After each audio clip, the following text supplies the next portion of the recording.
नारायणं सुरगुरुं जगदेकनाथं भक्तप्रियं सकललोकनमस्कृतं च त्रैगुण्यवर्जितमजं विभुमद्यमीशं वन्दे भवघ्नमरासुरसिद्धवन्द्यम् नारायणं नमस्कृत्य नरं चैव नरोत्तमं देवीं सरस्वतीं व्यासं ततो जयमुदीरयेत् धर्म विज्ञान वैराग्य परमैश्वर्यशालिनः आनंदतीर्थ भगवत्पादान् वन्दे निरन्तरम् भवति यदनुभावादिडमूकोऽपि वाग्मी जडमतिरपि जन्तुर्जायते प्राज्ञमौलिः सकलवचनचेतो देवता भारती सा मम वचसि निधत्तां सन्निधिं मानसे च नमोऽस्तु तात्विका देवाः विष्णुभक्तिपरायणाः धर्ममार्गे प्रेरयन्तु भवन्तः सर्व एव हि नौमि न्यायसुधादिकृज्जयमुनीन् श्रीपादरट्सन्मणीन् व्यासार्यान् विविधागमाब्धिविकरान् श्रीवादिराजानपि वन्दे हंसवरान् रघुत्तमगुरून् वैदग्ध्यवारां निधीन् श्रीसत्यव्रतराघवेन्द्रमुनिपान् सद्बोधसध्यानपान् सत्याभिज्ञकराब्जोत्थान् पञ्चाशद्वर्षपूजकान् सत्यप्रमोदतीर्थार्यान् नौमि न्यायसुधारतान्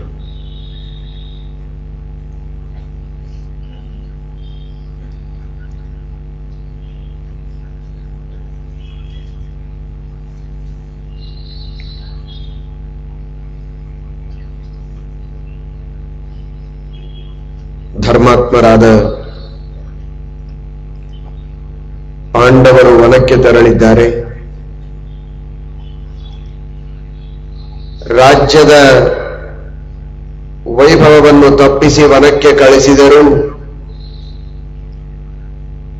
ತಮ್ಮ ಸ್ವರೂಪ ಯೋಗ್ಯತೆ, ಭಗವಂತನ ಅಪಾರವಾದ ಅನುಗ್ರಹ, ಋಷಿಗಳ ಪುರೋಹಿತರ ಪ್ರೇರಣೆಯಂತೆ ಮಾಡಿದಂತಹ ತಪಸ್ಸು, ಇವುಗಳಿಂದಾಗಿ ಯಾವ ಕೊರತೆ ಇಲ್ಲದೆ ಮಹಾವೈಭವದಿಂದ ವನದಲ್ಲಿ ಅನ್ನದಾನ, ವಸ್ತ್ರದಾನ, ರತ್ನದಾನ, ನಾನಾ ತರಹದ ಇಷ್ಟಾರ್ಥಗಳನ್ನು ಅಭ್ಯರ್ಥಿಗಳಿಗೆ ದಾನ ಮಾಡುತ್ತಾ ವೈಭವದಿಂದ ಇದ್ದಾರೆ. ವೈಭವ ದಾನದಲ್ಲಿ ಮಾತ್ರ, ಭೋಗದಲ್ಲಿ ಅಲ್ಲ. ವಿರಕ್ತರಾಗಿದ್ದರೂ ದಾನ ಧರ್ಮಗಳಿಗೆ ಕೊರತೆ ಇಲ್ಲದೆ ಇದ್ದಂತೆ ಮಹಾರಾಜರಾಗಿ ಪಟ್ಟಣದಲ್ಲಿ ರಾಜಧಾನಿಯಲ್ಲಿ ಇದ್ದಾಗ ಹೇಗಿರಬೇಕೋ ಅದಕ್ಕಿಂತಲೂ ವೈಭವದಿಂದ ಪಾಂಡವರು ವನದಲ್ಲಿ ಇದ್ದಾರೆ. ಮನುಷ್ಯನ ಸಿದ್ಧಿಗೆ ಒಳಗಿರುವಂತಹ ತಪಸ್ಸು, ಸತ್ವ, ಪುಣ್ಯದ ಬಲ ಇದು ಪ್ರಧಾನವಾದದ್ದು. ಕ್ರಿಯಾಸಿದ್ಧಿ ಸತ್ವೇ ಭವತಿ ಮಹತಾಂ ನೋಪಕರಣೆ. ದೊಡ್ಡವರು ತಾವು ಸಾಧಿಸಬೇಕು ಅನ್ನುವುದನ್ನ ಸಾಧಿಸಿ ತೋರಿಸುವುದಕ್ಕೆ ಬಾಹ್ಯವಾದ ಉಪಕರಣಗಳ ಮೇಲೆ ಅವರು ಅವಲಂಬಿಸೋದಿಲ್ಲ. ತಮ್ಮದೇ ಆದಂತಹ ಅಂತರ್ಗತವಾದ ಶಕ್ತಿಯಿಂದ ಎಂತಹ ಪರಿಸ್ಥಿತಿಯಲ್ಲಿಯೂ ತಮ್ಮ ಉದ್ದೇಶವನ್ನ ಸಾಧಿಸಿ ತೋರಿಸ್ತಾರೆ. ಇದಕ್ಕೆ ಪಾಂಡವರೇ ನಿದರ್ಶನ. ಹೊಟ್ಟೆ ತುಂಬ ಊಟ, ಬೇಕಾದಷ್ಟು ಅನುಕೂಲತೆಗಳು, ಮನೆ, ಅಧ್ಯಯನಕ್ಕೆ ಬೇಕಾಗಿರುವ ಇನ್ನಿತರ ಎಲ್ಲ ಸೌಕರ್ಯಗಳು ಇಷ್ಟೆಲ್ಲ ಇದ್ದರೂ ಇವತ್ತಿನ ಜನ ಓದುವುದಿಲ್ಲ. ವಿದ್ಯಾರ್ಥಿಗಳು ಆಟದಲ್ಲಿ ಕಾಲವನ್ನು ಕಳೀತಾರೆ. ಆದರೆ ಯಾವ ಪ್ರಸಂಗದಲ್ಲಿ ಓದುವುದಕ್ಕೆ ದೀಪಗಳಿರಲಿಲ್ಲ, ಪುಸ್ತಕಗಳು ಮುದ್ರಿತವಾಗಿ ಸಿಗ್ತಾ ಇರಲಿಲ್ಲ. ಮಹಾಭಾರತದಂತಹ ಪುಸ್ತಕವನ್ನು ಪಡೆಯಬೇಕು ಅಂದರೂ ಬರೆದುಕೊಂಡೇ ಪಡೆಯಬೇಕು. ಅಂತಹ ಕಠಿಣವಾದ ಕಾಲ. ಪುಸ್ತಕಗಳಿಲ್ಲ, ದೀಪಗಳಿಲ್ಲ. ಗುರುಗಳಿದ್ದಲ್ಲಿ ಹೋಗಿ ಕಲಿಯಬೇಕು ಅಂದ್ರೆ ಟ್ರಾನ್ಸ್ಪೋರ್ಟ್ಗೆ ಅನುಕೂಲತೆಗಳಿಲ್ಲ. ಯಾರು ಎಲ್ಲಿ ಹೇಳುವವರಿದ್ದಾರೆ ಅಂತ ತಿಳಿಯೋದೇ ಬಹಳ ತಡ. ತಿಳಿದ ಮೇಲೆ ಹೋಗಿ ಅಲ್ಲಿ ವಾಸ ಮಾಡುವುದು ಇನ್ನೂ ಕಷ್ಟ. ಅಲ್ಲಿ ಯಾವ ತರಹದ ಶ್ರೀಮಂತಿಕೆ ಇರಲಿಲ್ಲ. ಕಷ್ಟ, ಬಡತನ, ಅವರಿಗೆ ಊಟಕ್ಕಿರೋದಿಲ್ಲ. ಇಂತಹ ಪರಿಸ್ಥಿತಿಯಲ್ಲಿಯೂ ಊಟಕ್ಕಿಲ್ಲದೆ, ಬಟ್ಟೆಗಿಲ್ಲದೆ, ಬೆಳಕಿಲ್ಲದೆ, ಪುಸ್ತಕ ಇಲ್ಲದೆ ಹೇಗೋ ಸಂಪಾದನೆ ಮಾಡಿ ಕಷ್ಟಪಟ್ಟು ಓದಿ ಮಹಾವಿದ್ವಾಂಸರಾಗಿ ಟೀಕಾ ಟಿಪ್ಪಣಿಕಾರರಾಗಿ ಮೆರೆದವರಿದ್ದಾರೆ. ಟೀಕಾಕೃತ್ಪಾದರೇ ಅದಕ್ಕೆ ಸಾಕ್ಷಿ. ಯರಗೋಳದ ಗುಹೆಯಲ್ಲಿ ಏನಿತ್ತು? ಯಾವ ತರಹದ ಸೌಕರ್ಯಗಳಿರಲಿಲ್ಲ.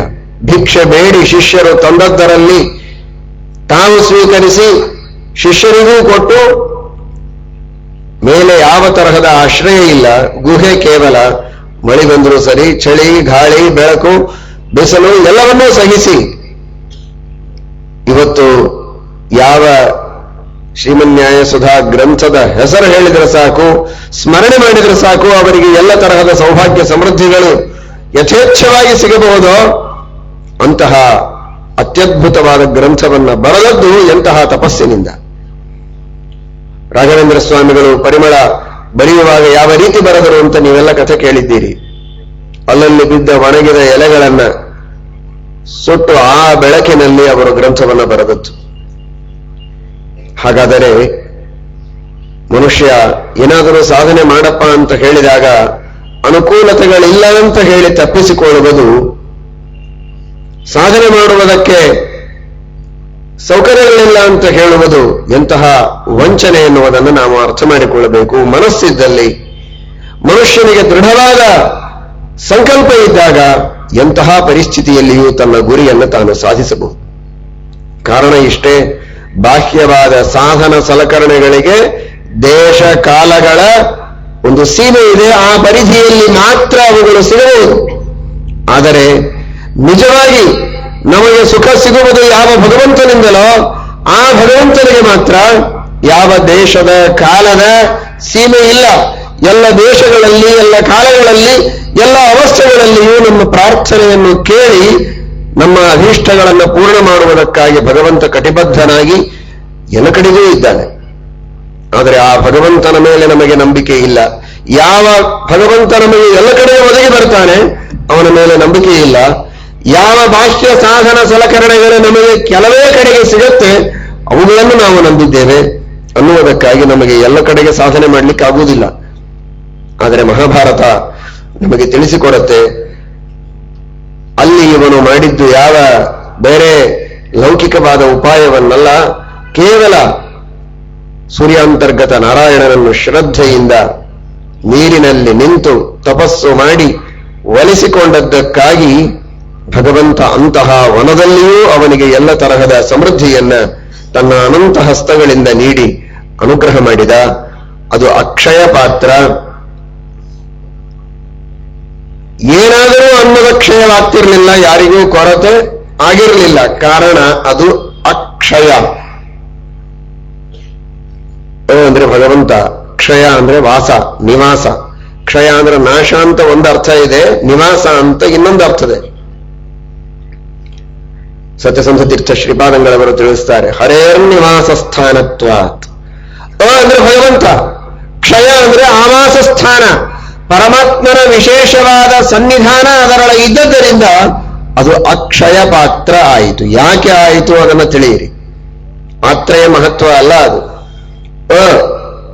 ನಿರ್ದೋಷನಾದ ಗುಣಪೂರ್ಣನಾದಂತಹ ಸರ್ವ ವಿಲಕ್ಷಣನಾದ ಭಗವಂತ, ಅಂತಹ ಪರಮಾತ್ಮನ ದಿವ್ಯವಾದ ಸನ್ನಿಧಾನ ಆ ಪಾತ್ರದಲ್ಲಿದೆ ಅನ್ನುವುದಕ್ಕಾಗಿ ಆ ಪಾತ್ರ ಯಾವುದೇ ತರಹದ ಅನ್ನದ ಕ್ಷಯವಾಗದೇ ಇರುವಂತೆ ನೋಡಿಕೊಂಡಿದೆ.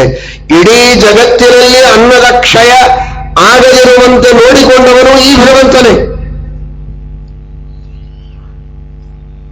ನಾವು ಮೊನ್ನೆ ದಿವಸ ತಿಳಿದ ಹಾಗೆ ನಾವು ಮಾಡಿರುವಂತಹ, ನಾವು ಬಿತ್ತಿದ ಬೀಜ ಇದು ಮತ್ತೆ ಬೇಕಾದಷ್ಟು ಕಾಳುಗಳನ್ನು ಕೊಟ್ಟು, ಧಾನ್ಯಗಳನ್ನು ಕೊಟ್ಟು, ಎಷ್ಟು ದಿನಗಳಾದರೂ ಕೂಡ ಭೂಮಿ ಇದೇ ರೀತಿಯಾಗಿ ನಮಗೆ ಧಾನ್ಯವನ್ನು ಒದಗಿಸ್ತಾನೇ ಇದೆ ಅನ್ನುವುದಕ್ಕಾಗಿ ನಾವು ಇವತ್ತಿಗೂ ಊಟ ಮಾಡಿ ಸುಖವಾಗಿದ್ದೇವೆ. ಹಿಂದಿನವರೆಲ್ಲ ತಿಂದು ಮುಗಿಸ್ಬಿಟ್ರು, ಇವತ್ತೇನಿನ್ನು ಉಳಿದಿಲ್ಲ. ಇದೇ ರೀತಿ ಪೆಟ್ರೋಲ್ ಖರ್ಚು ಮಾಡ್ತಾ ಹೋದ್ರೆ ಇನ್ನು ಸ್ವಲ್ಪ ದಿವಸಕ್ಕೆ ಪೆಟ್ರೋಲ್ ಸಿಗೋದೇ ಇಲ್ಲ ಅನ್ನುವ ಪರಿಸ್ಥಿತಿ ಬರ್ತದೆ. ಹಾಗೆ ಇನ್ನು ಮುಂದೆ ಕಾಳುಗಳು, ಬೆಳೆಗಳು ಬೆಳೆಯೋದೇ ಇಲ್ಲ ಅನ್ನುವ ಸ್ಥಿತಿ ಬಂದು ನಾವು ಉಪವಾಸ ಇರುವಂತಹ ಪರಿಸ್ಥಿತಿ ನಮಗೆ ಬಂದಿಲ್ಲ. ಎಷ್ಟು ಕೋಟಿ ವರ್ಷಗಳಾದರೂ ಇವತ್ತಿಗೂ ನಾವು ಸುಖವಾಗಿ ಇನ್ನೂ ಧಾನ್ಯವನ್ನು ಬೆಳೀತಾ ಊಟ ಮಾಡ್ತಾ ಇದ್ದೇವೆ ಅಂದ್ರೆ ಆ ರೀತಿಯ ಧಾನ್ಯಗಳ ಕ್ಷಯ ಆಗದೇ ಇರುವಂತೆ ಮಾಡಿದ ಅಕ್ಷಯ ಅಕ್ಷಿತಿಯ ಭಗವಂತ. ಅದೇ ಭಗವಂತ ಈ ಅಕ್ಷಯ ಪಾತ್ರದಲ್ಲಿಯೂ ಸನ್ನಿಹಿತನಾಗಿ ಅವನು ವನದಲ್ಲಿದ್ದರೂ ಸರಿ, ರಾಜ್ಯದಲ್ಲಿದ್ದರೂ ಸರಿ, ಎರಡೂ ಕಡೆಗೆ ಸಮಾನವಾಗಿ ಅವನನ್ನು ರಕ್ಷಣೆ ಮಾಡಿದ. ಈ ರೀತಿ ಪಾಂಡವರು ತಮ್ಮದೇ ಆದ ತಪಸ್ಸಿನಿಂದ ಒಂದು ತರಹದ ದಿವ್ಯವಾದಂತಹ ತಾಪಸ ಸಾಮ್ರಾಜ್ಯವನ್ನು ನಡೆಸ್ತಾ ಇದ್ರೆ, ಈಚೆಗೆ ಧೃತರಾಷ್ಟ್ರ ಪಟ್ಟಣದಲ್ಲಿ ವಾಸ ಮಾಡಿದ್ದಾನೆ, ರಾಜನಾಗಿದ್ದಾನೆ, ಆದರೆ ಕುರುಡನಾಗಿದ್ದಾನೆ. ಅಂಧ ರಾಜ, ಜ್ಞಾನಚಕ್ಷುಸ್ಸಿಲ್ಲ, ಬಾಹ್ಯವಾದ ಕಣ್ಣೂ ಇಲ್ಲ, ಜ್ಞಾನಚಕ್ಷುಸ್ಸು ಇಲ್ಲ. ಪುತ್ರ ಸ್ನೇಹದಿಂದ ಅವನು ಗಂಧರ್ವ, ಜ್ಞಾನಿಯೇ ನಿಜ, ಆದರೆ ಆ ಜ್ಞಾನಚಕ್ಷುಸ್ಸು ಮಲಿನವಾಗಿದೆ. ಮಕ್ಕಳ ಮೇಲಿನ ಸ್ನೇಹ, ಮೋಹ, ಮಮತೆಗಳು, ಕಲಿಯ ಆವೇಶ ಇವುಗಳಿಂದಾಗಿ ತನಗಿರುವ ಜ್ಞಾನದ ಯಾವುದೇ ಉಪಯೋಗವನ್ನು ಅವನು ಮಾಡಿಕೊಳ್ತಾ ಇಲ್ಲ. ತೋಚದೆ ಒಂದು ಸಲ ವಿದುರನನ್ನು ಕರೆದಿದ್ದಾನೆ. ವಿದುರ, ಏನು ನಡೆಯಿತು ಇಷ್ಟೊತ್ತು? ಜೂಜಾಟ ಆಯಿತು, ಪಾಂಡವರೆಲ್ಲ ಅರಣ್ಯಕ್ಕೆ ಹೋದರು, ಇನ್ನು ಮುಂದೆ ನನ್ನ ಮಕ್ಕಳ ಗತಿ ಏನಾಗಬಹುದು ಅಂತ ನಿನಗನಿಸ್ತದೆ?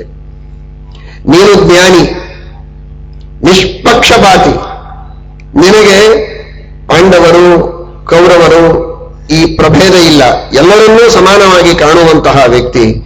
ಏನು ಮಾಡಿದರೆ ನನ್ನ ಮಕ್ಕಳಿಗೆ ಹಿತವಾದೀತು, ಇದನ್ನು ನೀನು ಉಪದೇಶ ಮಾಡು, ನೀನು ಹೇಳಿದಂತೆ ನಾನು ಮಾಡುತ್ತೇನೆ ಎಂಬುದಾಗಿ ವಿದುರನನ್ನ ಕರೆದು ಧೃತರಾಷ್ಟ್ರ ಕೇಳ್ತಾ ಇದ್ದಾನೆ. ಸಾಮಾನ್ಯವಾಗಿ ವ್ಯಕ್ತಿಗೆ ತನಗೆ ಕಷ್ಟ ಬಂದಾಗ ಯಾರನ್ನಾದರೂ ಕರೆದು ಮಾತನಾಡಿಸುವಾಗ ಒಂದೇನು ಅಪೇಕ್ಷೆ ಇಟ್ಟುಕೊಂಡಿರುತ್ತಾರೆ ಅಂದ್ರೆ, ಪ್ರಾಯಃ ನನಗೇನು ಬೇಕಾಗತ್ತೋ ಅದನ್ನೇ ಇವರು ಹೇಳ್ತಾರೆ ಅಂತ.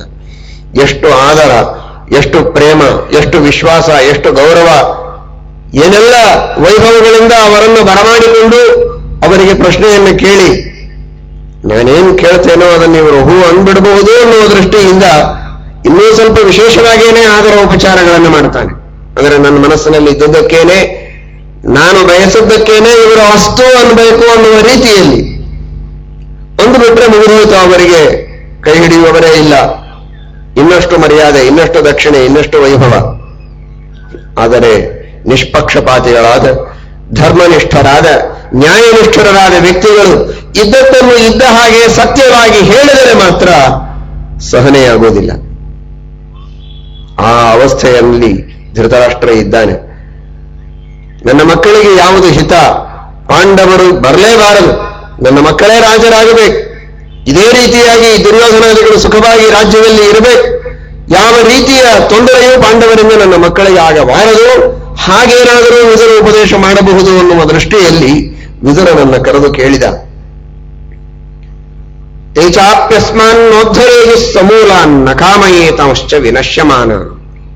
ಪಾಂಡವರು ಮಾತ್ರ ಅಲ್ಲ, ಊರಿನೊಳಗಿದ್ದ ಯಾವ ಗಂಡು ಹೆಣ್ಣು ಹುಡುಗ ಮುದುಕ ಯಾರನ್ನು ನೋಡಿದರೂ ಕೂಡ ಎಲ್ಲರೂ ಪಾಂಡವರ ಬಗ್ಗೆ ಮಾತಾಡ್ತಾರೆ. ಎಲ್ಲರಿಗೂ ಪಾಂಡವರ ಗುಣಗಳ ಬಗ್ಗೆ ಆಕರ್ಷಣೆ ಇದೆ. ಇದು ನನ್ನ ಮನಸ್ಸಿನಲ್ಲಿ ಬಹಳ ಭಯವನ್ನು ಉಂಟು ಮಾಡ್ತಾ ಇದೆ. ಎಲ್ಲಿ ನೋಡಿದರೂ ನಮಗೆ ಈ ಸುದ್ದಿ ಬರ್ತದೆ. ನನಗೆ ಕಣ್ಣಿಲ್ಲ, ಆದರೆ ಎಲ್ಲರೂ ಬಂದವರ ಸುದ್ದಿ ಹೇಳುತ್ತಾರೆ. ಊರಿನ ಪ್ರತಿಯೊಬ್ಬ ಜನರ ಮನಸ್ಸು ಕೂಡ ಪಾಂಡವರ ಸದ್ಗುಣಗಳಿಂದ ಆಕರ್ಷಿತವಾಗಿದೆ. ಹಾಗಾದರೆ ಇವತ್ತಿಲ್ಲ ನಾಳೆ ನನ್ನ ಪ್ರಜೆಗಳೇ ನನ್ನನ್ನು, ನನ್ನ ಮಕ್ಕಳನ್ನು, ಎಲ್ಲರನ್ನೂ ಉದ್ಧಸ್ತರನ್ನಾಗಿ ಮಾಡುವ ಸಾಧ್ಯತೆಯೂ ಇದೆ. ಎಲ್ಲ ಪ್ರಜೆಗಳು ಒಟ್ಟಾಗಿ ನಮ್ಮ ಈ ರಾಜತ್ವವನ್ನೇ ಕಸಿದುಕೊಳ್ಳುವಂತಹ ಒಂದು ಸಂಶಯ ನನ್ನ ಮನಸ್ಸಿನಲ್ಲಿ ಮೂಡ್ತಾ ಇದೆ. ಹಾಗಾಗದೇ ಇದ್ದ ಹಾಗೆ ಏನಾದರೂ ಒಂದು ಉಪಾಯವನ್ನು ಹೇಳು ಅಂತ ವಿದುರನಿಗೆ ಕೇಳ್ತಾ ಇದ್ದಾನೆ. ಆಗ ವಿದುರ ಯಾವುದೇ ತರಹದ ಸಂಕೋಚ ಇಲ್ಲದೆ ಸ್ಪಷ್ಟವಾದ ನುಡಿಗಳಲ್ಲಿ ಹೇಳ್ತಾನೆ. ವಿದ್ಯಾರತತ್ವಾತ್ ವಿದುರಃ.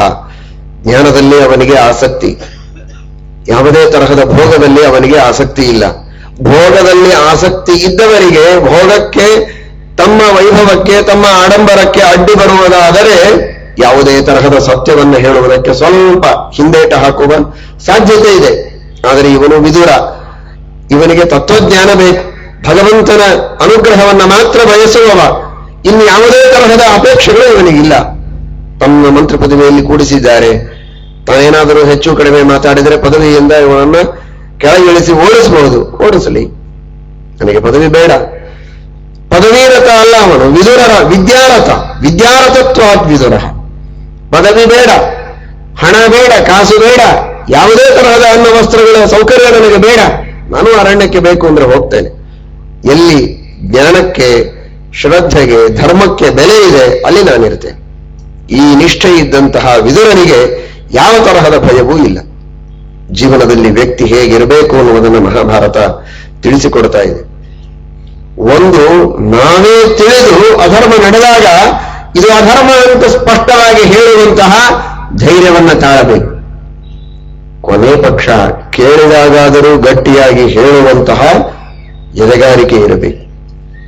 ವಿದುರ ಎರಡನ್ನೂ ಮಾಡಿ ತೋರಿಸಿದ್ದಾನೆ. ವಸ್ತ್ರಾಪಹರಣ ಕಾಲದಲ್ಲಿ ಯಾರು ವಿದುರನನ್ನು ಕರೆದು ಕೇಳಿದ್ದಿಲ್ಲ. ವಿದುರ ಎದ್ದು ನಿಂತು ಹೇಳ್ತಾನೆ, ಇದು ಅಧರ್ಮ, ಇದು ನಡೀತಾ ಇರುವುದು ಅನ್ಯಾಯ ಅಂತ ಹೇಳಿದ. ಧೃತರಾಷ್ಟ್ರ ಕರೆದೇನು ಕೇಳಿದ್ದಿಲ್ಲ ವಿದುರನಿಗೆ. ಮಾಡ್ತಾ ಇದ್ದದ್ದು ಅನ್ಯಾಯ ಅಂತ ಸ್ಪಷ್ಟವಾಗಿ ವಿದುರ ತಡೆದು ನಿಲ್ಲಿಸುವ ಪ್ರಯತ್ನವನ್ನ ಮಾಡಿದ.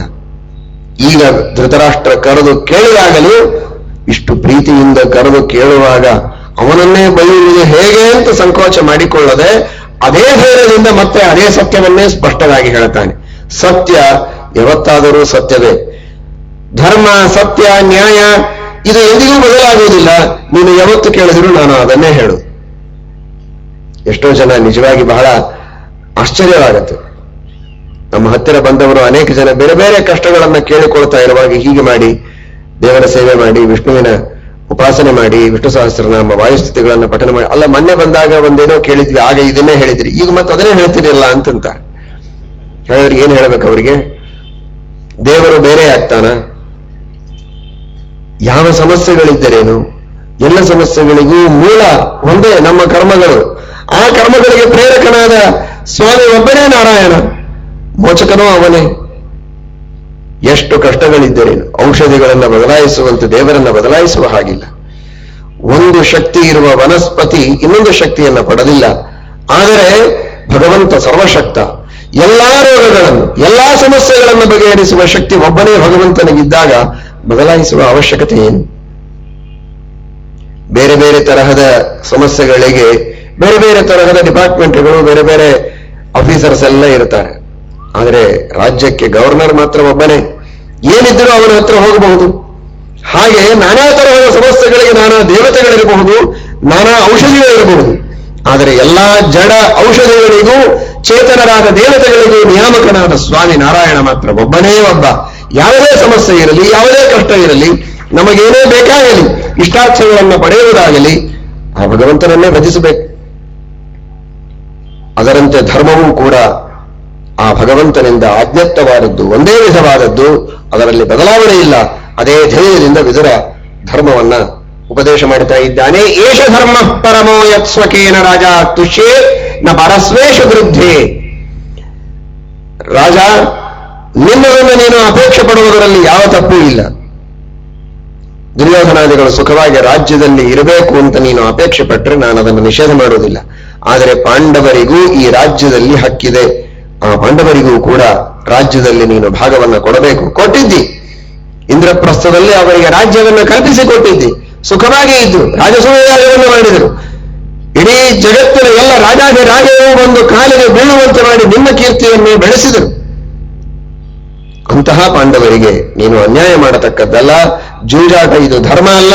ಅಧರ್ಮದಿಂದ ನೀನು ಸೋಲಿಸಿದ್ದು, ವಂಚನೆ ಮಾಡಿ ಮೋಸ ಮಾಡಿ ಸೋಲಿಸಿದ್ದು ಲೆಕ್ಕ ಅಲ್ಲ.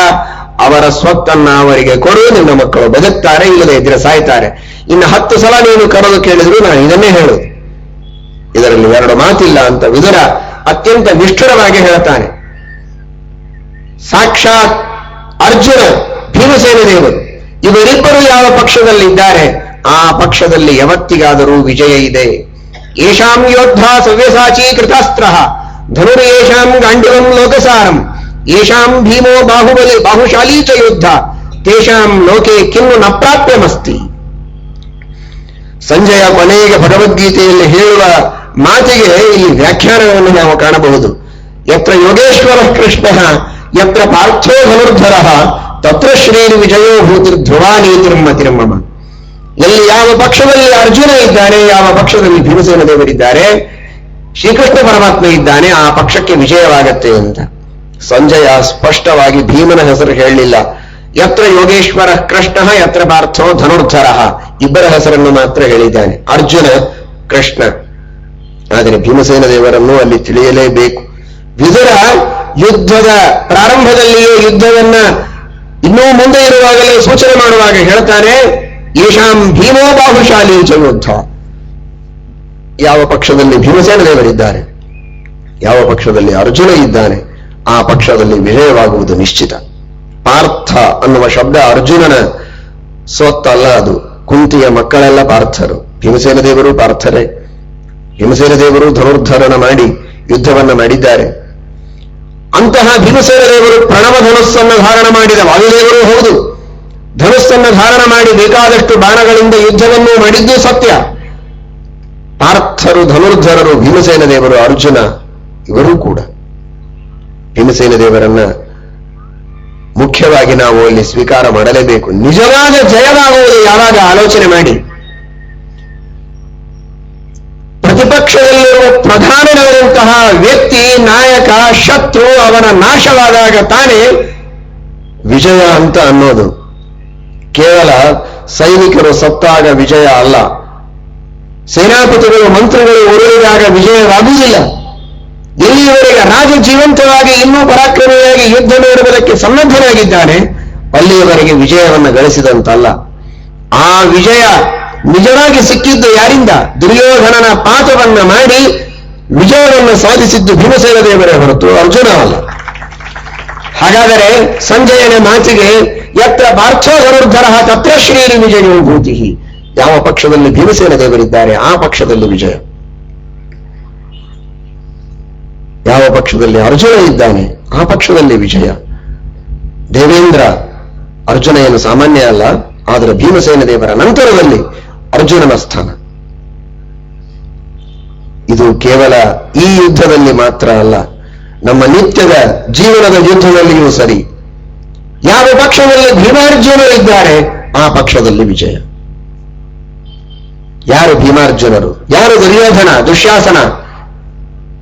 ಮೊದಲನೇ ದಿವಸವೇ ನೀವು ತಿಳಿದಂತೆ ಭೀಮಾರ್ಜುನರು ಬೇರೆ ಯಾರಲ್ಲ, ಅರ್ಜುನ. ನಾವು ಮಾಡುವ ಸಚ್ಚಾಸ್ತ್ರಗಳ ಶ್ರವಣ ಮನನ ನಿಧಿಧ್ಯಾಸನಗಳು ಇವುಗಳೇ ಅರ್ಜುನ.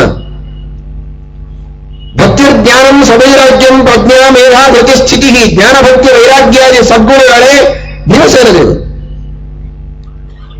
ಜ್ಞಾನ ಭಕ್ತಿ ವೈರಾಗ್ಯಗಳನ್ನು ಪಡೆದುಕೊಂಡು ಯಾವಾಗಲೂ ಶಾಸ್ತ್ರದ ಶ್ರವಣ ಚಿಂತನ ಮಂಥನ ಆಲೋಚನೆ, ಇತಿಹಾಸ ಪುರಾಣಗಳಲ್ಲಿ ಹೇಳಿದಂತಹ ಆದರ್ಶಗಳನ್ನು ಜೀವನದಲ್ಲಿ ರೂಢಿಸಿಕೊಳ್ಳುವ ಅನುರತವಾದ ಪ್ರಯತ್ನ ನಮ್ಮ ಜೀವನದಲ್ಲಿ ನಡೀತಾ ಇದೆ ಅಂದರೆ, ನಮ್ಮ ಜೀವನದಲ್ಲಿ ಬರುವಂತಹ ನಾನಾ ವಿಧವಾದ ಸಮಸ್ಯೆಗಳು, ನಾನಾ ತರಹದ ಶತ್ರುಗಳು, ಅಹಂಕಾರ, ಅಜ್ಞಾನ, ತಪ್ಪು ತಿಳುವಳಿಕೆ, ವಿಪರೀತ ಜ್ಞಾನ, ಕ್ರೋಧ, ಈರ್ಷೆ, ಅಸೂಯೆ, ಈ ಮೊದಲಾದ ನಾನಾ ವಿಧವಾದ ಶತ್ರುಗಳೆಂಬ ದುರ್ಯೋಧನ ದುಶ್ಯಾಸನ ಕರ್ಣ ಶಕುನಿ ಇವರೆಲ್ಲರನ್ನೂ ಕೂಡ ನಿರಂತರವಾದಂತಹ ಶಾಸ್ತ್ರಗಳ ಅಧ್ಯಯನ ಶ್ರವಣ ಮನನಗಳು, ಅವುಗಳಿಂದ ನಮ್ಮಲ್ಲಿ ಭಕ್ತಿ ಜ್ಞಾನ ವೈರಾಗ್ಯಗಳೆಂಬ ಗುಣಗಳನ್ನ ಬೆಳೆಸಿಕೊಳ್ಳುವುದು, ಈ ಮೂಲಕವಾಗಿ ಯಾವತ್ತಾದರೂ ಈ ಶತ್ರುಗಳನ್ನ ಸುಲಭವಾಗಿ ನಾವು ಗೆಲ್ಲಬಹುದು.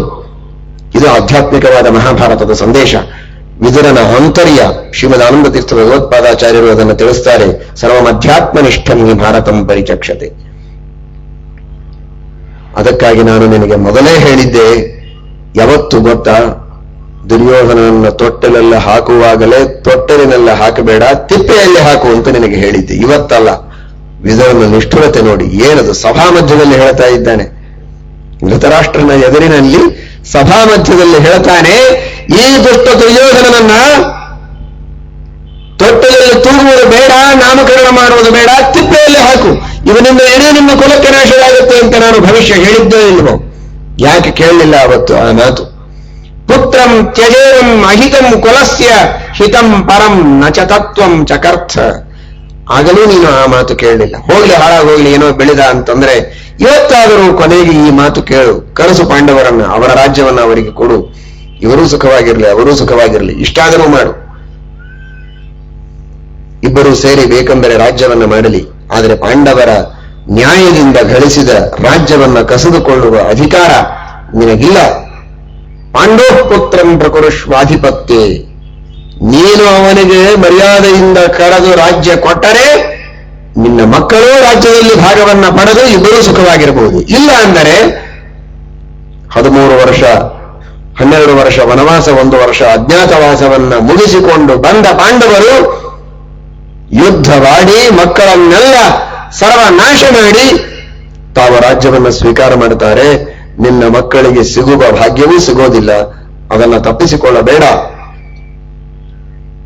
ಎಲ್ಲರ ಎದುರಿನಲ್ಲಿ ಕ್ಷಮೆ ಕೇಳಲಿ. ದುರ್ಯೋಧನ ದುಶ್ಯಾಸನ ಪಾಂಡವರಿಗೆ ಶರಣ ಹೋಗಲಿ, ರಾಜ್ಯವನ್ನು ಒಪ್ಪಿಸಲಿ. ಇದನ್ನು ಬಿಟ್ಟು ಬೇರೆ ಉಪಾಯ ಇನ್ನೊಂದಿಲ್ಲ. ಮತ್ತೆ ಮತ್ತೆ ನನ್ನನ್ನು ಕರೆದು ಕೇಳಬೇಡ, ಯಾವತ್ತು ಕೇಳಿದರೂ ಇಷ್ಟೇ. ಇಷ್ಟು ಸ್ಪಷ್ಟವಾಗಿ ವಿದುರ ಹೇಳಿದಾಗ ಧೃತರಾಷ್ಟ್ರನಿಗೆ ಸಹನೆ ಮಾಡಲಿಕ್ಕೆ ಆಗಲಿಲ್ಲ. ನೋಡಿ, ನಾನು ಅದನ್ನು ಮೊದಲಿಗೆ ಹೇಳಿದ್ದೆ. ಕರೆದು ಕೇಳಬೇಕು ಯಾಕೆ? ಹಾಗಾದರೆ ನನಗೇನು ಬೇಕೋ ಅದನ್ನೇ ಅವರು ಹೇಳಬೇಕು ಅಂತಾದರೆ ನಿನಗೆ ಬೇಕಾದದ್ದನ್ನು ನೀನು ಮಾಡಿಬಿಟ್ರೆ ಆಯ್ತಲ್ಲ. ಕರೆದು ಕೇಳಿ ಅವಮಾನ ಮಾಡುವುದು ಯಾಕೆ? ಏನಾದರೂ ನನಗೆ ಸಕ್ಕರೆ ತಿನ್ನಬೇಕು ಅಂತ ಇಚ್ಛೆ ಇದೆ, ಬೇಕಾದಷ್ಟು ಶುಗರ್ ಇರಲಿ, ಹೈ ಶುಗರ್ ಇದೆ, ಆದರೆ ಸಕ್ಕರೆ ತಿನ್ನಲೇಬೇಕು, ಬಿಡಲೇಬಾರದು ಅಂತ ನನ್ನ ಸಂಕಲ್ಪ. ಎಂಥ ವೈದ್ಯರನ್ನು ಕರೀತಾನೆ, ಅವರು ಬಂದ್ರೆ ಪರವಾಗಿಲ್ಲ ಬಿಡು, ತಿನ್ನು, ಏನು ಅಡ್ಡಿ ಇಲ್ಲ ಅಂತ ಹೇಳಬಹುದು. ಎಲ್ಲ ಹೆಂಡತಿ ಮಕ್ಕಳು ಬಂಧು ಬಳಗ ಎಲ್ಲ ಇದ್ದಾಗ ಹಾಗೆ ಹೇಳಿಬಿಟ್ರೆ ತಾನು ನಿಶ್ಚಿಂತವಾಗಿ ತಿನ್ನಬಹುದು ಅಂತನ್ನೋ ಧೈರ್ಯದಿಂದ ಕರೆದು ಕೇಳಿರ್ತಾನೆ. ನೀನು ಒಂದು ಕಾಳ ಬಾಯಲ್ಲಿ ಹಾಕೊಂಡ್ರೆ ಸತ್ತು ಹೋಗ್ತಿದೆ ಅಂತ ಅವನು ಹೇಳಿಬಿಟ್ರೆ ಹೊಡೆದು ಓಡಿಸಿಬಿಡ್ತಾನಷ್ಟೇ. ಹೌದು, ಹೊಡೆದು ಓಡಿಸಿದರೆ ಏನು ಹೋಯಿತು? ವೈದ್ಯರು ಹೋದ್ರು, ಆದರೆ ಜೊತೆಗೆ ನಿನ್ನ ಪ್ರಾಣವೂ ಹೋಗ್ತದೆ ತಿಂದ್ರೆ. ಅದಕ್ಕೆ ಯಾರು ಗತಿ? ನನಗೆ ಹಿತ ಹೇಳಬಾರದು ಅಂತ, ಯಾವುದು ಪ್ರಿಯವೋ ಅದನ್ನು ಮಾತ್ರ ಹೇಳಬೇಕು ಅಂತ ನಿನಗೆ ಅಪೇಕ್ಷೆ ಇದ್ರೆ ನಿನಗೆ ಪ್ರಿಯವಾದದ್ದು ನಿನಗೆ ಗೊತ್ತಲ್ಲ, ಇನ್ನೊಬ್ಬರನ್ನ ಯಾಕೆ ಕೇಳಬೇಕು? ಇದರ ಹೇಳಿದ್ದು ಧೃತರಾಷ್ಟ್ರನಿಗೆ ಹಿಡಿಸಲಿಲ್ಲ. ನನಗೆ ಅಪ್ರಿಯವಾದದ್ದನ್ನು ನೀನು ಹೇಳ್ತಾ ಇದ್ದಿ, ಪಾಂಡವರ ಪಕ್ಷಪಾತವನ್ನು ಮಾಡ್ತಾ ಇದ್ದಿ. ಬೇಕು ಅಂದ್ರೆ ಹತ್ರ ಇರು, ಬೇಡ ಆದ್ರೆ ಹೋಗ್, ನಿನಗೆ ಎಲ್ಲಿ ಬೇಕೋ ಅಲ್ಲಿ ಹೋಗ್. ಯಥೇಚ್ಛಕಂ ಗಚ್ಚವ ತಿಷ್ಠವಾತ್ವಂ ಎಂಬುದಾಗಿ ನಿಷ್ಠುರವಾಗಿ ಧೃತರಾಷ್ಟ್ರ ಮಾತನಾಡಿದ್ದೇ ತಡ. ಎರಡನೇ ಮಾತಾಡಲಿಲ್ಲ ಯುಧಿಷ್ಠಿರ, ಹೊರಟೇ ಬಿಟ್ಟ. ನೇರಮಸ್ತೀತ್ಯಥ ವಿದುರೋ ಭಾಷಮಾಣ. ನೇರಮಸ್ತಿ, ಇನ್ನು ಮುಂದೆ ನಿನ್ನ ಕುಲ ಕೆಳಗಿಡು, ಹೋಗು, ಕೆಳಗಿಟ್ಟು ಹೋಗು.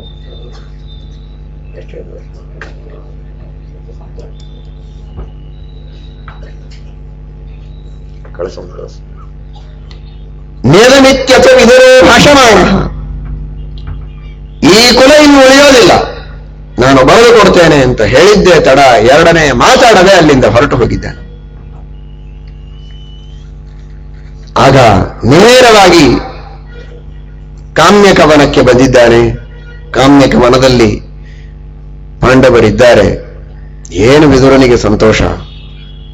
ಇದ್ದಕ್ಕಿದ್ದಂತೆ ವಾತಾವರಣದಲ್ಲಿ ಪೂರ್ಣವಾದ ಬದಲಾವಣೆ. ಇಲ್ಲಿ ಈ ದುರ್ಯೋಧನ, ದುಶ್ಯಾಸನ, ಶಕುನಿ, ಕರ್ಣ ಇವರೆಲ್ಲರ ಅಹಂಕಾರದ ಮಾತುಗಳೇನು, ತಿರಸ್ಕಾರದ ಮಾತುಗಳು, ಧರ್ಮದ ಅವಹೇಳನ, ವೃದ್ಧರಿಗೆ, ಜ್ಞಾನಿಗಳಿಗೆ, ತಪಸ್ವಿಗಳಿಗೆ ತಿರಸ್ಕಾರ, ಎಲ್ಲಿ ನೋಡಿದರಲ್ಲಿ ಸ್ವಾರ್ಥದ ವಾತಾವರಣ. ಈ ಕಲುಷವಾದ ಕಲ್ಮಶವಾದ ವಾತಾವರಣದಲ್ಲಿ ಬಹಳ ಬೇಸತ್ತು ನೊಂದ ವಿದುರನಿಗೆ ಆ ಪಾಂಡವರು ಇದ್ದ ವಾತಾವರಣದಲ್ಲಿ ಪ್ರವೇಶ ಮಾಡ್ತಾ ಇದ್ದಂತೇನೆ ಪರಮಾನಂದವಾಗಿದೆ. ಅನ್ವಾಸ್ಯಮಾನ ಮುನಿಭಿಃ ಸಾಂತ್ವ್ಯಮಾನಶ್ಚ ಭಾರತ. ಇಲ್ಲಿ ಕೇವಲ ದುಷ್ಟರ ದುರ್ಜನರ ಒಂದು ಕೂಟ ಇದ್ದರೆ ಅಲ್ಲಿ ಕೇವಲ ಮುನಿಗಳು, ಋಷಿಗಳು, ಜ್ಞಾನಿಗಳು, ತಪಸ್ವಿಗಳು ಸುತ್ತಮುತ್ತ ಕುಳಿತಿದ್ದಾರೆ. ಜಪ ಮಾಡ್ತಾ ಇದ್ದಾರೆ ಕೆಲವರು, ಅಗ್ನಿಹೋತ್ರವನ್ನು ಮಾಡ್ತಾ ಇದ್ದಾರೆ ಕೆಲವರು, ಪಾಠವನ್ನು ಹೇಳ್ತಾ ಇದ್ದಾರೆ, ಪ್ರವಚನ ಮಾಡ್ತಾ ಇದ್ದಾರೆ, ದೇವರ ಪೂಜೆಯನ್ನು ಮಾಡ್ತಾ ಇದ್ದಾರೆ, ಧ್ಯಾನದಲ್ಲಿ ಮಗ್ನರಾಗಿದ್ದಾರೆ. ಪಾಂಡವರಿಗೆ ಶೀಘ್ರದಲ್ಲಿ ರಾಜ್ಯ ಪ್ರಾಪ್ತಿಯಾಗಿ ಧರ್ಮದ ಸಂಸ್ಥಾಪನೆಯಾಗಿ ಭೂಭಾರ ಹರಣ ಆಗಲಿ ಎನ್ನುವುದಕ್ಕೋಸ್ಕರ ವಿಶೇಷವಾಗಿ ಭಗವಂತನಲ್ಲಿ ಪ್ರಾರ್ಥನೆಯನ್ನು ಸಲ್ಲಿಸ್ತಾ ಇದ್ದಾರೆ. ಪಾಂಡವರಿಗೆ ವ್ಯಾವಹಾರಿಕವಾಗಿ ಸಮಾಧಾನವನ್ನು ಮಾಡ್ತಾ ಇದ್ದಾರೆ. ಅವರಿಗೆ ಸಮಾಧಾನ ಬೇಕಾಗಿಲ್ಲ, ಸಮಾಧಾನ ಮಾಡ್ತಾ ಇದ್ದಾರೆ ವ್ಯವಹಾರದ ದೃಷ್ಟಿಯಲ್ಲಿ. ನೀವು ಚಿಂತೆ ಮಾಡಬೇಡಿ, ನಿಮಗೆ ರಾಜ್ಯದ ಪ್ರಾಪ್ತಿಯಾಗೋದು, ನಿಮ್ಮಿಂದ ಧರ್ಮದ ರಕ್ಷಣೆಯಾಗತ್ತೆ. ಈ ತರಹದ ಋಷಿಗಳ, ಮುನಿಗಳ ಜ್ಞಾನಮಯವಾದ, ತಪೋಮಯವಾದ, ಯೋಗಮಯವಾದ, ಅಧ್ಯಾತ್ಮಮಯವಾದ ಪ್ರಾರ್ಥನೆ, ಯಜ್ಞ, ಯಾಗ, ಪಾಠ, ಪ್ರವಚನಗಳಿಂದ ರಮ್ಯವಾದಂತಹ ಆ ವಾತಾವರಣದಲ್ಲಿ ಮಧ್ಯದಲ್ಲಿ ವಿರಾಜಮಾನನಾದ ಯುಧಿಷ್ಠಿರನನ್ನ ನೋಡ್ತಾ ಇದ್ದಾನೆ ವಿದುರ. ಆದರೆ ಯುಧಿಷ್ಠಿರನಿಗೆ ಆತಂಕ. ಯಾಕೆ ಮತ್ತೆ ಕಳಿಸಿದ ವಿದುರನನ್ನ ಧೃತರಾಷ್ಟ್ರ? ಏನಾದರೂ ಪುನಃ ಜೂಜಾಟಕ್ಕೆ ಕರೆಸಿದ್ದಾನೋ ಏನೋ? ಇನ್ನೇನು ಉಳಿದಿದೆ ಅಂತ ನಮ್ಮ ಜೊತೆಗೆ ಅವನು ಆಟ ಆಡಬೇಕು. ರಾಜ್ಯ ಕಳಿಸಿದುಕೊಂಡ, ಸಂಪತ್ತೆಲ್ಲ ಹೋಯಿತು, ಏನೇನೂ ಉಳಿದಿಲ್ಲ. ಮೈ ಮೇಲೆ ಉಡೋದಕ್ಕೆ ಬಟ್ಟೆಯೂ ಇಲ್ಲ. ನಾರು ಬಟ್ಟೆಯನ್ನು ಉಟ್ಟು ಬಂದಿದ್ದೇವೆ, ರೇಷ್ಮೆಯ ಬಟ್ಟೆಯೂ ಇಲ್ಲ, ಮೈ ಮೇಲೆ ಆಭರಣಗಳಿಲ್ಲ. ಆದರೆ ಇದ್ದದ್ದು ಆಯುಧಗಳು ಮಾತ್ರ ಇವೆ. ಗಾಂಡೀವ, ಗದ, ಧನುರ್ಬಾಣಗಳು. ನಮ್ಮ ನಮ್ಮ ಆಯುಧಗಳನ್ನು ಮಾತ್ರ ತೆಗೆದುಕೊಂಡು ಬಂದಿದ್ದೇವೆ. ಇನ್ನೇನು ಆಯುಧಗಳನ್ನು ಪಡಕ್ಕೆ ಇಡಬೇಕು ಅಂತಂತಾನೆಯೇ? ಹಾಗಾದರೆ ನಾವು ಮುಂದೆ ಯುದ್ಧವನ್ನು ಮಾಡಿ ರಾಜ್ಯವನ್ನು ಸಂಪಾದನೆ ಮಾಡುವ ಬಗೆಯಾದರೂ ಹೇಗೆ? ಇಷ್ಟೆಲ್ಲ ದೂರದ ಆಲೋಚನೆಯನ್ನು ಮಾಡಿದ್ದಾನೆ. ಪಾಂಡವರು, ಯುಧಿಷ್ಠಿರ ಎಲ್ಲರೂ ಕೂಡ ಮನಸ್ಸಿನಲ್ಲಿ ಏನೋ ಒಂದು ಕ್ಷಣ ಆಲೋಚನೆ ಮಿಂಚಿ ಹೋದರೂ ಆ ಆಲೋಚನೆಯಿಂದ ಹಿಂದೆ ಮುಂದೆ ನೋಡದೆ ಎದ್ದು ನಿಂತು ಸ್ವಾಗತ ಮಾಡಿ ಎಲ್ಲ ತರಹದ ಆದರ ಉಪಚಾರಗಳನ್ನ ಮಾಡಿ ನಮಸ್ಕಾರ ಮಾಡಿ ಆ ವಿದುರನನ್ನ ಕೂಡಿಸಿದ್ದಾರೆ. ಎಲ್ಲ ರೀತಿಯ ಸತ್ಕಾರವನ್ನು ಮಾಡಿ ಅವನನ್ನು ಕೂಡಿಸಿ ಆಮೇಲೆ ಬಂದ ಕಾರಣವನ್ನ ಕೇಳಿ ತಿಳಿದಿದ್ದಾರೆ. ನಡೆದ ಕಥೆಯನ್ನೆಲ್ಲ ವಿದುರ ಹೇಳಿದ್ದಾನೆ. ಆಗ ಸಮಾಧಾನವಾಗಿದೆ. ಹಾಗಾದರೆ ವಿದುರನಂತಹ ಶುದ್ಧ, ನಿಷ್ಕಪಟ, ನಿಷ್ಕಲ್ಮಶ ಮನಸ್ಸಿನ ಧಾರ್ಮಿಕನಾದ ಒಬ್ಬ ಅಪ್ಪಟ ಬಂಗಾರದಂತ ಇರುವ ವ್ಯಕ್ತಿಗೂ ನಮ್ಮ ಸದ್ಗುಣಗಳು, ನಮ್ಮ ವ್ಯಕ್ತಿತ್ವ ಇವುಗಳು ಹಿಡಿಸಿವೆ. ಇವುಗಳ ಬಗ್ಗೆ ಅವರಿಗೆ ಪೂರ್ಣವಾದಂತಹ ಪಕ್ಷಪಾತ ಇದೆ ಅಂತಂದ ಮೇಲೆ ನಾವು ನಡೆದ ದಾರಿ ಇದು ಅತ್ಯಂತ ಶುದ್ಧವಾದದ್ದು ಎಂಬುದಾಗಿ ಬಹಳ ಸಂತೋಷಪಟ್ಟಿದ್ದಾನೆ. ಏನೋ ನಾನು ತಿಳಿದಿದ್ದೆ ಮತ್ತೆ ಜೂಜಾಟಕ್ಕೆ ಕರೆಯುವುದಕ್ಕೆ ಬಂದಿದ್ದಾರೋ ಏನು ಅಂತ. ಆದರೆ ಹಾಗಲ್ಲ, ಅವರಲ್ಲಿರುವ ದೋಷಗಳನ್ನು ಕಂಡು ನಮ್ಮಲ್ಲಿರುವ ಗುಣಗಳನ್ನು ಕಂಡು ಬಂದಿದ್ದಾನೆ ಅಂತ ಬಹಳ ಸಂತೋಷವಾಗಿದೆ. ಇದೇ ಬಹಳ ಮಹತ್ವದ ಮಾತು. ಇನ್ನೇನು ಬೇಕಾಗಿಲ್ಲ. ವಿದುರ ನಕುಲ ಸಹದೇವರ ದೃಷ್ಟಿಯಲ್ಲಿ ದೊಡ್ಡವ, ಯುಧಿಷ್ಠಿರನಿಗೆ ಸಮಾನ, ಅರ್ಜುನ ಭೀಮಸೇನ ದೇವರಿಗಿಂತಲೂ ಚಿಕ್ಕವ ಇರಲಿ. ಆದರೆ ಸಾಮಾನ್ಯವಾಗಿ ನಾವು ಮಾಡಿದಂತಹ ಕರ್ಮಗಳಿಗೆ, ನಾವು ತೆಗೆದುಕೊಂಡ ನಿರ್ಣಯಕ್ಕೆ ಇಂತಹ ಒಬ್ಬ ಶುದ್ಧ ಧಾರ್ಮಿಕರಾದ ಜ್ಞಾನನಿಷ್ಠರಾದ ವ್ಯಕ್ತಿಗಳು ಸಮ್ಮತಿಸಿದರೆ ಆಗ ನಮಗೊಂದು ಧೈರ್ಯ. ನಾವು ನಡೆದದ್ದು ರಾಜಮಾರ್ಗ ಅಂತ. ಇದು ನಮ್ಮ ಜೀವನದಲ್ಲಿ ನಾವು ಬಯಸಬೇಕು. ನಾವು ಮಾಡಿದಂತಹ ಕರ್ಮಗಳಿಗೆ, ನಾವು ಮಾಡಿದಂತಹ ಯಾವುದೇ ತರಹದ ಆಲೋಚನೆಗಳಿಗೆ, ತೆಗೆದುಕೊಂಡ ನಿರ್ಣಯಗಳಿಗೆ ಏನೂ ತಿಳಿಯದ, ಅರಿಯದ, ಮುಗ್ಧರಾದ, ಅವಿದಗ್ಧರಾದ, ಅಪ್ರಬುದ್ಧರಾದ ಜನರು ಅದಕ್ಕೆ ಮೆಚ್ಚಿ ಚಪ್ಪಾಳೆಯನ್ನ ತಟ್ಟಿದರೆ ನಾನು ಮಾಡಿದ್ದು ಬಹಳ ಶ್ರೇಷ್ಠ, ನಾನು ಹೀಗೆ ನಡೆಯೋದು ಅಂತ ನಾವು ತಿಳಿಯಬಾರದು. ಒಬ್ಬರೇ ಇರಬಹುದು, ಇಬ್ಬರೇ ಇರಬಹುದು, ಆದರೆ ಜ್ಞಾನನಿಷ್ಠರಾದವರು, ನ್ಯಾಯನಿಷ್ಠರಾದವರು, ಧರ್ಮನಿಷ್ಠರಾದವರು, ಭಗವದ್ಭಕ್ತರು ಯಾವಾಗ ನಾವು ಮಾಡಿದ್ದನ್ನು ಸಮ್ಮತಿಸ್ತಾರೆ ಆಗ ಮಾತ್ರ ನಾವು ನಡೆದ ಮಾರ್ಗ ಇದು ಸರಿಯಾದದ್ದು ಎಂಬ ನಿರ್ಣಯಕ್ಕೆ ನಾವು ಬರಬೇಕು. ಅಂಥವರ ಅನುಮತಿ, ಅಂಥವರ ಸಮ್ಮತಿ, ಅಂಥವರ ಅನುಮೋದನೆ ಇದು ಜೀವನದಲ್ಲಿ ನಮಗೊಂದು ಧೈರ್ಯವನ್ನು ತರುತ್ತೆ ಅಂತನ್ನುವ ಮಾತನ್ನು ಈ ವಿದುರನ ಸಮಾಗಮದ ಮೂಲಕವಾಗಿ ನಾವು ಅರ್ಥ ಮಾಡಿಕೊಳ್ಳಬೇಕಾಗಿದೆ. ಈ ಕಡೆಗೆ ವಿದುರನನ್ನ ಕಳಿಸಿದ ಧೃತರಾಷ್ಟ್ರ ಎರಡನೇ ಕ್ಷಣಕ್ಕೆ ಮೂರ್ಛೆ ಹೋಗಿ ಬಿದ್ದಿದ್ದಾನೆ. ವಿದುರನನ್ನೇನೋ ಬೈದು ಕಳಿಸಿದ, ಆದರೆ ಅವನಿಗೆ ಆಲೋಚನೆ ಬಂತು, ಯಾಕೆ ನಾನು ಹೀಗೆ ಬೈದೆ ವಿದುರನಿಗೆ? ನಹಿತೇನ ಮಮ ಭ್ರಾತ್ರ ಸುಸೂಕ್ಷ್ಮಮಪಿ ಕಿಂಚನ ವ್ಯಲೀಕಂ ಕೃತಪೂರ್ವಂ ಮೇ ಪ್ರಾಜ್ಞೇನಾಮಿತ ಬುದ್ಧಿನ ಸವ್ಯಲೀಕಂ ಕಥಂ ಪ್ರಾಪ್ತಃ ಮತ್ತಃ ಪರಮ ಬುದ್ಧಿಮಾನ್. ಇಷ್ಟು ದಿನ ನಾವು ಕೂಡಿ ಇದ್ದೇವೆ, ಒಂದು ದಿನ ನನಗೆ ಯಾವುದೇ ತರಹದ ಕೆಟ್ಟು ಮಾತು ಆಡಿಲ್ಲ, ಯಾವತ್ತಿಗೂ ನನಗೆ ಅಹಿತವಾದದ್ದನ್ನು ಅವನು ಬೋಧನೆ ಮಾಡಿಲ್ಲ, ಯಾವತ್ತಾದರೂ ನನಗೆ ಹಿತವಾದದ್ದನ್ನೇ ಹೇಳುತ್ತಾ ಬಂದವನು ವಿದುರ. ಹೀಗಿರುವಾಗ ಅವನಿಗೆ ಅಪ್ರಿಯವಾದ ರೀತಿಯಲ್ಲಿ ಬೈದು ನಿಷ್ಠುರವಾಗಿ ಮಾತನಾಡಿ ನಾನು ಯಾಕೆ ಕಳಿಸಿದೆ? ಪಶ್ಚಾತ್ತಾಪ ಆಗಿದೆ ಧೃತರಾಷ್ಟ್ರನಿಗೆ ಬಹಳ. ನಾನು ಹೀಗೆ ಮಾತಾಡಬಾರದಾಗಿತ್ತು. ಅವನು ಹೇಳಿದ್ದನ್ನ ಕೇಳುವ ಸ್ಥಿತಿಯಲ್ಲಿ ನಾನಿಲ್ಲ. ಮಕ್ಕಳ ಮೇಲಿನ ಸ್ನೇಹದಿಂದ ಪಾಶದಲ್ಲಿ ಬದ್ಧರಾದವರಂತೆ ಮನಸ್ಸಿದ್ದರೂ ನಾನು ಮುಂದೆ ನಡೆಯುವಂತಿಲ್ಲ. ನನಗೆ ಮುಂದೆ ನಡೆಯಬೇಕು, ಓಡಬೇಕು ಅಂತ ಇಚ್ಛೆ ಇದೆ. ಕಟ್ಟಿ ಹಾಕಿದಾಗ ಓಡ್ಲಿಕ್ಕಾಗುವುದಿಲ್ಲ. ಹಾಗೆ ಪುತ್ರ ಸ್ನೇಹದಿಂದ ನನ್ನನ್ನು ನಾನು ಕಟ್ಟಿಕೊಂಡಿದ್ದೇನೆ. ಹೀಗಾಗಿ ನನಗೆ ವಿದುರ ಹೇಳಿದ ಮಾರ್ಗದಲ್ಲಿ ಓಡುವುದು ಸಾಧ್ಯ ಇಲ್ಲ. ಆದರೆ ಅವನು ಹೇಳಿದ್ದಂತೂ ತಪ್ಪು ಹೇಳಿಲ್ಲ. ಅವನದೇನು ತಪ್ಪು, ನಾನು ಯಾಕೆ ಬೈಬೇಕಾಗಿತ್ತು ಅಂತ. ಆಮೇಲೆ ಇವನು ಧೃತರಾಷ್ಟ್ರನಲ್ಲಿ ಒಳ್ಳೆ ಜೀವ ಇದೆ, ಕಲಿಯ ಆವೇಶ ಆಗಿದ್ದರೂ ಕೂಡ ಸ್ವಭಾವತಃ ಒಳ್ಳೆ ಜೀವ. ಹೀಗಾಗಿ ಸದಾಲೋಚನೆ ಬಂದಿದೆ, ನಾನು ಹೀಗೆ ಮಾಡಬಾರದಾಗಿತ್ತು ಅಂತ ಮತ್ತೆ ಸಂಜಯನನ್ನು ಕೊಟ್ಟು ಧೃತರಾಷ್ಟ್ರ ವಿದುರನನ್ನ ತಿರುಗಿ ಕರೆಸಿಕೊಂಡಿದ್ದಾನೆ. ವಿದುರ ಒಂದು ಸಲ ಹೋಗುವಂದ ಮೇಲೆ ನಾನೇನು ತಿರುಗಿ ಬರೋದಿಲ್ಲ, ಮುಖ ನೋಡೋದಿಲ್ಲ ಅಂತ ಸಿಟ್ಟು ಮಾಡಿ ಬರದೇ ಇರಲಿಲ್ಲ. ಓಡಿ ಬರ್ತಾ ಇದ್ದಾನೆ. ಏನೋ ತತ್ಕಾಲದಲ್ಲಿ ಕ್ರೋಧದಿಂದ ಒಂದೆರಡು ಮಾತನ್ನು ಅಣ್ಣ ಹೆಚ್ಚು ಆಡಿರಬಹುದು, ಮನಸ್ಸಿನಲ್ಲಿ ಇಟ್ಟುಕೊಳ್ಳುವುದು ಬೇಡ ಅಂತ ಸಹನೆ ಮಾಡಿಕೊಂಡು ಧೃತರಾಷ್ಟ್ರನ ಹತ್ತಿರ ವಿದುರ ಮತ್ತೆ ಬಂದಿದ್ದಾನೆ. ಧೃತರಾಷ್ಟ್ರನಿಗೆ ಬಹಳ ಸಂತೋಷ ಆಗಿದೆ. ಧೃತರಾಷ್ಟ್ರನಿಗೆ ಮಾತ್ರ ಸಂತೋಷ ಆಗಿದೆ. ದುರ್ಯೋಧನ, ದುಶ್ಯಾಸನ, ಶಕುನಿ ಎಲ್ಲರೂ ಕೂಡ ಮತ್ತೆ ಭಯಗ್ರಸ್ತರಾಗಿದ್ದಾರೆ. ಅವರೆಲ್ಲರಿಗೂ ಸಿಂಹ ಸ್ವಪ್ನ ಇವನು. ಈ ತರಹದ ವ್ಯಕ್ತಿತ್ವ ಇರಬೇಕು. ಎಲ್ಲರೂ ದುಷ್ಟರು. ಇಂತಹ ಒಬ್ಬೊಬ್ಬರು ದುಷ್ಟತ್ವದಲ್ಲಿ, ದೋಷಗಳಲ್ಲಿ, ಕ್ರೌರ್ಯದಲ್ಲಿ, ಅಪರಾಧ ಮಾಡುವುದರೊಳಗೆ ಹೆಸರು ಗಳಿಸಿದ ವ್ಯಕ್ತಿಗಳು. ಇಷ್ಟಾದರೂ ಕೂಡ ಯಾರ ಮರ್ಯಾದೆಯನ್ನು ನೋಡದೆ ಸಭಾ ಮಧ್ಯದಲ್ಲಿ ಕುಲವಧುವಿನ ಮಾನವನ್ನು ತೆಗೆಯಬೇಕಾದರೂ ಅವರಿಗೆ ಹಿಂದೆ ಮುಂದೆ ನೋಡುವ ಪ್ರಜ್ಞೆ ಇರಲಿಲ್ಲ. ಅಂದ್ರೆ ಇದಕ್ಕೂ ಹೆಚ್ಚಿಗೆ ಇನ್ನೇನು ಮಾಡಬೇಕವರು?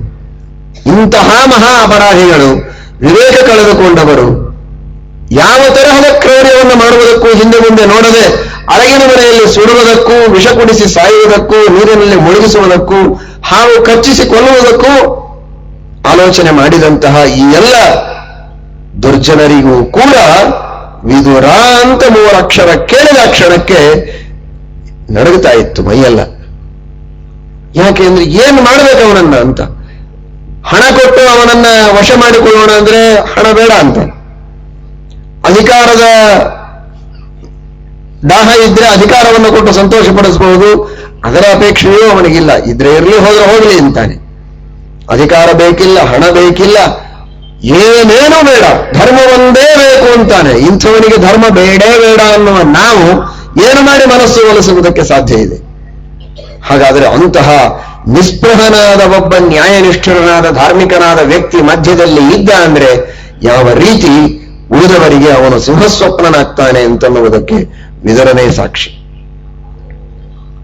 ಆ ತರಹದ ವ್ಯಕ್ತಿತ್ವ ನಮ್ಮ ಯೋಗ್ಯತೆಗೆ ಅನುಗುಣವಾಗಿ ನಮ್ಮ ಜೀವನದಲ್ಲಿ ನಮಗೆ ಬರಬೇಕು.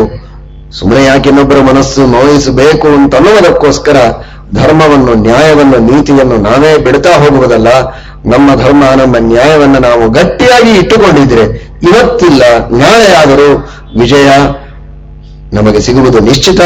ಯಾವತ್ತಾದರೂ ಆ ಎಲ್ಲ ವಿರೋಧವನ್ನ ಮಾಡುವಂತಹ ದುರ್ಜನರು ಅವರು ಪರಾಜಿತರಾಗಿ ನಮ್ಮ ಮಾರ್ಗಕ್ಕೆ ಕಂಟಕರಾಗದೆ ನಾವು ರಾಜಮಾರ್ಗದಲ್ಲಿ ನಡೆಯುವುದಕ್ಕೆ ಸಾಧ್ಯವಾಗುತ್ತೆ.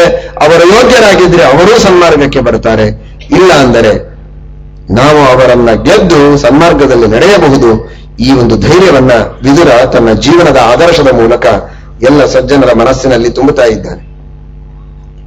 ಸರಿ, ವಿದುರ ಬಂದಾಗ ಇವರೆಲ್ಲ ಆಲೋಚನೆ ಮಾಡಲಿಕ್ಕೆ ಪ್ರಾರಂಭ ಮಾಡಿದ್ದಾರೆ. ಏನು ಮಾಡಬೇಕಾಗಾದರೆ?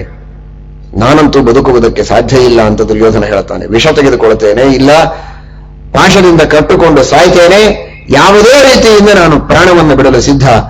ಈ ಪಾಂಡವರು ಮತ್ತೆ ಬಂದು ಇಲ್ಲಿ ರಾಜ್ಯವನ್ನ ಆಳುವುದಕ್ಕೆ ಇವನು ಬೋಧಿಸ್ತಾನೆ. ಧೃತರಾಷ್ಟ್ರ ಅದನ್ನು ಕೇಳ್ತಾನೆ. ಅದನ್ನು ಕೇಳಿದರೆ ನಾನಂತೂ ಬದುಕುವುದು ಸಾಧ್ಯ ಇಲ್ಲ. ಇಷ್ಟೆಲ್ಲಾ ಕಷ್ಟಪಟ್ಟು ಪರಾಕ್ರಮದಿಂದ ಸೋಲಿಸುವುದಕ್ಕೆ ಸಾಧ್ಯವಿಲ್ಲ ಅನ್ನೋದಕ್ಕೇನೆ ಜೂಜಾಟದಿಂದ ಸೋಲಿಸಿ ಕಳಿಸಿದ್ದು. ಇನ್ನು ಅವರನ್ನು ಇಲ್ಲಿ ಕರೆದು ತಂದರೆ ನಾವು ಬದುಕುವುದು ಸಾಧ್ಯ ಇಲ್ಲ ಅಂತಾನೆ. ಆಗ ಶಕುನಿ ಹೇಳ್ತಾನೆ ಮಾತನ್ನ. ಅಂದ್ರೆ ಅಂತಹ ದುರ್ಜನರಿಗೂ ಕೂಡ ಪಾಂಡವರ ಬಗ್ಗೆ ವಿಶ್ವಾಸ ಎಷ್ಟಿದೆ, ಅಥವಾ ಸಜ್ಜನರಲ್ಲಿರುವ ಸದ್ಗುಣಗಳ ದುರುಪಯೋಗವನ್ನು ಹೇಗೆ ಮಾಡಿಕೊಳ್ತಾರೆ ನೋಡಿ. ಸತ್ಯವಾಕ್ಯೇ ಸ್ಥಿತ ಸರ್ವೇ ಪಾಂಡವ ಭರತರ್ಷಭ, ಶಕುನಿ ಅಂತಾನೆ. ಅವರು 12 ವರ್ಷ ವನವಾಸ, 1 ವರ್ಷ ಅಜ್ಞಾತವಾಸ ಮುಗಿಸೋ ತನಕ ನಮ್ಮ ಊರಿನ ಕಡೆಗೆ ದಿಕ್ಕು ಮಾಡಿಯೂ ಮಲಗೋದಿಲ್ಲ. ನೀನ್ಯಾಕೆ ಚಿಂತೆ ಮಾಡ್ತೀಯ? ಸತ್ಯವಾಕ್ಯೇ ಸ್ಥಿತ ಸರ್ವೇ ಪಾಂಡವ ಭರತರ್ಷಭ. ಸುಳ್ಳು ಅದು ನಮಗೆ ನಿಮಗೆ ಬಿಟ್ಟದ್ದು. ಪಾಂಡವರಿಗೆ ಸುಳ್ಳು ಅನ್ನೋದೇ ಗೊತ್ತಿಲ್ಲ ಅವರಿಗೆ. ಯಾವಾಗಲೂ ಸತ್ಯ ಮಾತನಾಡಿ ಗೊತ್ತು, ಯಾವಾಗಲೂ ಮಾಡಿದ ಕರಾರಿಗೆ ಹಿಂದೆ ಬರೋದಿಲ್ಲ, ಅದು ಆಡಿದ ಮಾತಿಗೆ ತಪ್ಪೋದಿಲ್ಲ. ಅಂದಮೇಲೆ ಯಾಕೆ ಭಯ ನಿನಗೆ? ನಿಶ್ಚಿಂತವಾಗಿ ಮಲಕುವ. ಎಂಥ ಪ್ರಸಂಗ ಬಂದರೂ ಕೂಡ ಅವರು ಸುಳ್ಳು ಮಾತನಾಡೋದಿಲ್ಲ, ಅವರು ತಿರುಗಿ ಬರೋದಿಲ್ಲ.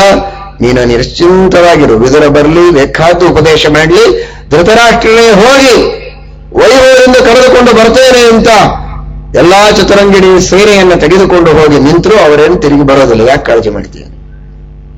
ಇಷ್ಟೋ ಮೀರಿ ಅವರು ಬಂದ್ರೆ ನೋಡೋಣ, ಮತ್ತೆ ಜೂಜಾಟಕ್ಕೆ ಕರೆಯೋಣ, ಮತ್ತೆ ಅವರನ್ನ ತಿರುಗಿ ಕಳಿಸೋಣ, ನೀನೇನು ಚಿಂತೆ ಮಾಡಬೇಡ ಅಂತ ತಮ್ಮ ದುರ್ಬುದ್ಧಿಯನ್ನೆಲ್ಲ ತಿಳಿಸಿದ್ದಾರೆ. ಕರ್ಣ ಹೇಳ್ತಾನ ಆ ಮಾತನ್ನ, ಪುನರ್ಜ್ಯೂತೇನ ತಾಂಜಯ, ಮತ್ತೆ ಬಂದ್ರೆ ಬರಲಿ, ಬಂದ್ರೆ ಮತ್ತೆ ಜೂಜಾಟ ಆಡು. ಕರ್ಣ ಎಂದೆಂದಿಗೂ ಮೋಸದ ಷಡ್ಯಂತ್ರಗಳ ಮಾತನ್ನ, ಜೂಜಾಟ ಆಡಿ ವಂಚನೆ ಮಾಡಿ ಮೋಸ ಮಾಡಿ ಸೋಲಿಸು ಎನ್ನುವ ಮಾತುಗಳನ್ನೆಲ್ಲ ಶಕುನಿ ಹೇಳಬಹುದೇ ಹೊರತು ಕರ್ಣನಂತಹ ಮಹಾಪರಾಕ್ರಮಿ ಎಂದೆಂದೂ ಹೇಳೋದಿಲ್ಲ. ಏನಿದ್ದರೂ ಪರಾಕ್ರಮದಿಂದ ಮಾತ್ರ ಗೆಲ್ಲುವ ವೀರ್ಯದ, ಪರಾಕ್ರಮದ, ಶೌರ್ಯದ ಮಾತುಗಳನ್ನು ಮಾತ್ರ ಆಡ್ತಾನೆ ಅಂತ ಕೆಲವರು ಭಾವಿಸಿದ್ದಾರೆ. ಕರ್ಣನೇ ಹೇಳುವ ಮಾತು, ಅವನು ಮಹಾದೇವತೆ ಸೂರ್ಯ, ಆದರೆ ಸಹಸ್ರವರ್ಮ ಎಂಬ ಅಸುರನ ಆವೇಶ. ಅವನು ಹೇಳ್ತಾನೆ, ಪುನರ್ಜ್ಯೂತೇನ ತಾಂಜಯ, ಮತ್ತೆ ಜೂಜಾಟ ಆಡು, ಮತ್ತೆ ತಿರುಗಿ ಕಳಿಸವರನ್ನು. ಇಷ್ಟು ಹೇಳಿದಾಗ ಅವನಿಗೆ ಇನ್ನೂ ಸಮಾಧಾನ ಆಗಿಲ್ಲ, ತೃಪ್ತಿಯಾಗಿಲ್ಲ ದುರ್ಯೋಧನನಿಗೆ. ಆಗ ಕರ್ಣ ಎದ್ದು ಹೇಳ್ತಾನೆ, ನಮ್ಮ ರಾಜನಿಗೆ, ಯುವರಾಜನಿಗೆ ಯಾಕೋ ಸಂತೋಷ ಇಲ್ಲ. ನಾವೆಲ್ಲ ಅವನ ಅನ್ನ ತಿಂದು ಬದುಕಿ ಅವನಿಗೆ ಸಂತೋಷ ಆಗುವ ಹಾಗೆ ಮಾಡಬೇಕಾದದ್ದು ನಮ್ಮ ಧರ್ಮ. ಹಾಗಾದ್ರೆ ದುರ್ಯೋಧನನ ಮನಸ್ಸಿನಲ್ಲಿದ್ದದ್ದು ಪಾಂಡವರು ಬದುಕಿದರೆ ತಾನೆ ಮತ್ತೆ ತಿರುಗಿ ಬರುವ ಆಶೆ. ವಿದುರ ಹೇಳೋದು, ಧೃತರಾಷ್ಟ್ರ ಕೇಳೋದು ಎಲ್ಲ ಯಾವಾಗ? ಪಾಂಡವರು ಬದುಕಿದ್ರೆ. ಅವರು ಅರಣ್ಯದಲ್ಲಿದ್ದಾಗಲೇನೆ, ಇನ್ನೂ ರಾಜ್ಯವನ್ನ ಕಳೆದುಕೊಂಡ, ಜೂಜಾಟದಲ್ಲಿ ಸೋತ, ದ್ರೌಪದಿಯ ವಸ್ತ್ರಾಪಹಾರಣದ ಅವಮಾನದ ಕಲಂಕ, ಆ ದುಃಖ ಇನ್ನೂ ಅವರಲ್ಲಿ ಅಳಿಸಿ ಹೋಗಿಲ್ಲ, ಇನ್ನೂ ಹಸಿಯಾಗಿದೆ. ಇದೇ ದುಃಖದಲ್ಲಿದ್ದಾಗ ಇನ್ನೂ ಅವರಿಗೆ ಯಾವ ಶಸ್ತ್ರಾಸ್ತ್ರಗಳು, ಯಾವ ತರಹದ ಸೈನ್ಯ, ಯಾವ ರಾಜರುಗಳ ಸಹಾಯ ಏನಿಲ್ಲ. ಅನಾಥರಾಗಿ ಅರಣ್ಯದೊಳಗೆ ದುಃಖದೊಳಗೆ ತಲೆ ತಗ್ಗಿಸಿಕೊಂಡು ಅವರು ಒದ್ದಾಡ್ತಾ ಇರುವಾಗ ಯುದ್ಧ ಮಾಡಿ ಅವರನ್ನ ಸಂಹಾರ ಮಾಡುವುದಕ್ಕೆ ಬಹಳ ಒಳ್ಳೆಯ ಅವಕಾಶ. ಮಹಾಪರಾಕ್ರಮಿಯಾದ ಕರ್ಣ ಆಡುವ ಮಾತಿದು. ಅವರು ಶಸ್ತ್ರಾಸ್ತ್ರಗಳಿಂದ ಬರಲಿ, ಎಷ್ಟು ಬೇಕೋ ಅಷ್ಟು ಸೈನ್ಯವನ್ನು ಬೇಕು ಎಂದು ತೆಗೆದುಕೊಂಡು ಬರಲಿ, ನಾವು ಯುದ್ಧ ಆಡಿ ಅವರನ್ನು ಸೋಲಿಸೋಣ ಅನ್ನುವ ಮಾತು ಕರ್ಣನಿಂದ ಬರಲಿಲ್ಲ. ಯಾರೂ ಸಹಾಯ ಇಲ್ಲದೆ ಇದ್ದಾಗ, ದುಃಖದಲ್ಲಿದ್ದಾಗ, ಶಸ್ತ್ರಾಸ್ತ್ರಗಳನ್ನೆಲ್ಲ ಮರೆತು ಕೇವಲ ಅವರು ಧ್ಯಾನ ತತ್ಪರರಾಗಿ ಕುಳಿತಾಗ ನಾವು ಹೋಗಿ ಅವರನ್ನು ಸಂಹಾರ ಮಾಡೋಣ ಅಂತಂತಾನೆ. ಯಾವದೇವ ಪರಿಜ್ಯೂನಾಹ ಯಾವಚ್ಛೋಗ ಪರಾಯಣಾಹ ಯಾವನ್ಮಿತ್ರ ವಿಹೀನಾಶ್ಚ ತಾವಗ್ಗಚ್ಛಾಮ ಮಾಚರಂ. ಈ ರೀತಿ ಇವರೆಲ್ಲ ಹುಚ್ಚಾಪಟ್ಟೆ ಮಾತನಾಡ್ತಾ ಇರುವಾಗ ಸರ್ವಜ್ಞರಾದ ವೇದವ್ಯಾಸ ದೇವರು ಇದ್ದಕ್ಕಿದ್ದಂತೆ ಅಲ್ಲಿ ಪ್ರಾದುರ್ಭೂತರಾಗಿದ್ದಾರೆ. ಪ್ರಾದುರ್ಭೂತರಾಗಿ ಹೇಳ್ತಾರೆ, ದಿವ್ಯ ಚಕ್ಷುಸ್ಸಿನಿಂದ ಇವರೆಲ್ಲರ ಆಲೋಚನೆಯನ್ನ ಸರ್ವದಾ ತಿಳಿದಂತಹ ವೇದವ್ಯಾಸ ದೇವರು, ಧೃತರಾಷ್ಟ್ರ, ಇವರೇನಾದರೂ ಪಾಂಡವರನ್ನ ಕೊಲ್ಲುವುದಕ್ಕೆ ಹೋದರೆ ಒಬ್ಬರೂ ಉಳಿಯೋದಿಲ್ಲ, ಎಲ್ಲರೂ ಸತ್ತು ಹೋಗ್ತಾರೆ ನೋಡು, ಎಚ್ಚರ ಇರಲಿ ಅಂತ. ವೇದವ್ಯಾಸ ದೇವರಿಗೆ ಇದನ್ನು ಹೇಳೋ ಅವಶ್ಯಕತೆ ಇರಲಿಲ್ಲ. ಅವ್ರಿಗೇನು ದುರ್ಯೋಧನಾದಿಗಳ ಮೇಲೆ ಪ್ರೀತಿ ಇರಲಿಲ್ಲ. ಹೋಗಿ ಸತ್ರೆ ಸಾಯಲಿ ಅಂತ ಬಿಡಬಹುದಾಗಿತ್ತು. ಆದ್ರೆ ಈ ಹೋಗಿ ಸತ್ರೆ ಈ 4-6 ಜನ ಮಾತ್ರ ಸಾಯ್ತಾರೆ. ಇವರು ಎಲ್ಲಾ ತಮ್ಮ 11 ಅಕ್ಷೋಹಿಣಿ ಸೈನ್ಯವನ್ನ ಸೇರಿಸಿ ಎಲ್ಲರನ್ನೂ ಕಟ್ಟಿಕೊಂಡು ಯುದ್ಧ ಮಾಡಿ ಆ ಉಳಿದವರೆಲ್ಲರ ಜೊತೆಗೆ ಇವರು ಸಾಯಬೇಕು, ಭೂಭಾರ ಹರಣ ಆಗಬೇಕು ಎನ್ನುವುದು ವೇದವ್ಯಾಸ ದೇವರ ಸಂಕಲ್ಪ. ಈಗಲೇ ಸಾಯುವುದು ಬೇಡ ಅಂತ. ಅದಕ್ಕಾಗಿ ಧೃತರಾಷ್ಟ್ರನಿಗೆ ಹೇಳಿದರು, ಇವರೇನು ಅಲ್ಲಿ ಹೋದರೆ ಬದುಕುವುದು ಸಾಧ್ಯ ಇಲ್ಲ, ತಡೆಯಬೇಕು ಇವರನ್ನ.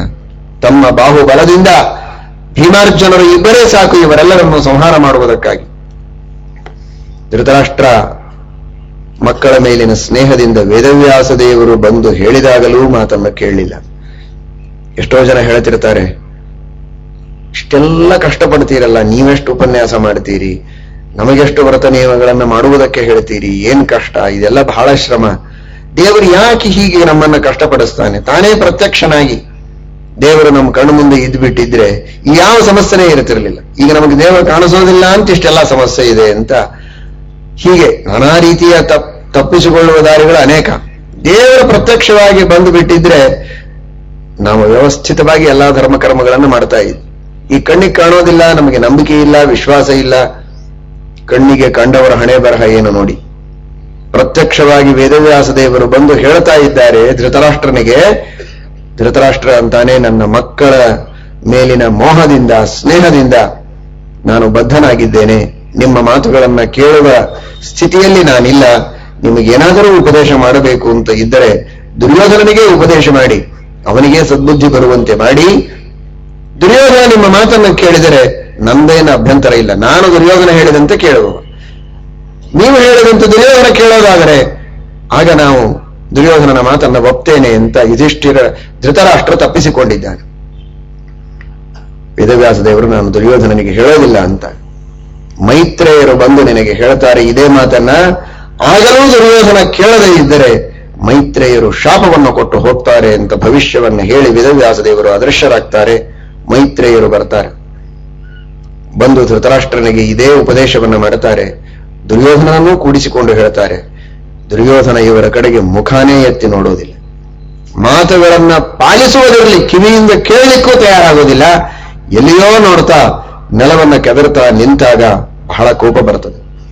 ತಿಳಿದುಕೊಳ್ಳಿ, ಉಪದೇಶವನ್ನ ನಾವು ಎಷ್ಟು ಭಕ್ತಿಯಿಂದ ಶ್ರದ್ಧೆಯಿಂದ ಕೇಳಬೇಕು.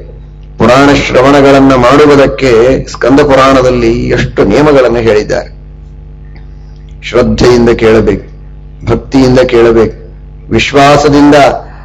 ನಮಗೆ ಎಷ್ಟು ಅದರಲ್ಲಿ ಪರಿಪಾಲನೆ ಮಾಡುವುದಕ್ಕೆ ಸಾಧ್ಯವಾಗತ್ತೆ ಆಗೋದಿಲ್ಲ ಮುಂದಿನ ವಿಷಯ. ಕೇಳುವುದನ್ನಾದರೂ ಶ್ರದ್ಧೆಯಿಂದ ವಿಶ್ವಾಸದಿಂದ ಕೇಳಬೇಕು. ವಿದ್ಯುಕ್ತವಾದ ರೀತಿಯಲ್ಲಿ ಶುದ್ಧನಾಗಿ ಶುಚಿರ್ಭೂತರಾಗಿ ಪುರಾಣಗಳ ಶ್ರವಣವನ್ನ ಮಾಡಬೇಕು. ಅನಾಸ್ಥೆಯಿಂದ ಮಾಡಿದರೆ ಏನಾಗತ್ತೆ? ಇದೇನು ದೊಡ್ಡ ಪುರಾಣ ಅಲ್ಲ, ದೊಡ್ಡ ಇತಿಹಾಸವನ್ನು ಹೇಳ್ತಾ ಇಲ್ಲ. ಒಂದೇ ಒಂದು ಉಪದೇಶದ ಮಾತನ್ನ, ಹಿತದ ನುಡಿಯನ್ನ ಮೈತ್ರೇಯರು ಋಷಿಗಳು ಹೇಳ್ತಾ ಇದ್ದಾರೆ. ಆ ಮಾತನ್ನು ಇವನು ಶ್ರದ್ಧೆಯಿಂದ ಕೇಳದೇ ಇದ್ದದ್ದಕ್ಕೆ ಮೈತ್ರೇಯರು ಶಾಪ ಕೊಡ್ತಾರೆ. ಭೀಮಸೇನ ದೇವರ ಗದೆಯಿಂದ ನಿನ್ನ ತೊಡೆಯನ್ನ ಒಡೆದು ನಿಮ್ಮೆಲ್ಲ ಕೌರವರನ್ನ ನಾಶ ಮಾಡಿ ನಿರ್ನಾಮ ಮಾಡಿ 14ನೇ ವರ್ಷಕ್ಕೆ ಅವರು ಬಂದು ಇಲ್ಲಿ ರಾಜ್ಯವನ್ನ ಸ್ಥಾಪನೆ ಮಾಡುತ್ತಾರೆ. ನಿನ್ನದೇನೂ ಉಳಿಯೋದಿಲ್ಲ ಅಂತ ಶಾಪ ಕೊಟ್ಟು ಹೊರಡುತ್ತಾರೆ.